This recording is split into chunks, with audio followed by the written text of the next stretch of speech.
Tu reprends leur souffle, ils expirent et retournent à leur poussière. Psaume 103, verset 29. On peut comparer le psaume 103 avec une prière qui nous vient d'Égypte, un hymne adressé au soleil par le pharaon Aménophis IV, Akhenaton, l'époux de Néfertiti. Ce texte a été retrouvé gravé sur un tombeau à Tel El Amarna en Égypte, au bord du Nil. Le voici, tu te lèves beau dans l'horizon du ciel, soleil vivant qui vit depuis l'origine. Tu resplendis dans l'horizon de l'Est.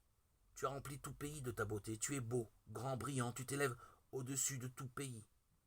Combien nombreuses sont tes œuvres mystérieuses à nos yeux.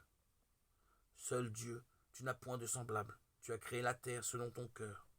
Les êtres se forment sous ta main, comme tu les as voulus. Tu resplendis et ils vivent. Tu te couches et ils meurent. Toi, tu as la durée de la vie. Par toi-même on vit de toi. Les yeux sont sur ta beauté, jusqu'à que tu te caches et tout travail prend fin quand tu te couches à l'Occident. On ne peut pas nier que cet hymne adressé en Égypte au dieu soleil ressemble comme deux gouttes d'eau à notre psaume 103, composé en Israël. Or, le texte égyptien est plus ancien. Il date du XIVe siècle, à une époque où les Hébreux étaient esclaves en Égypte. On peut donc supposer qu'ils ont eu l'occasion d'y entendre ce poème adressé au dieu soleil.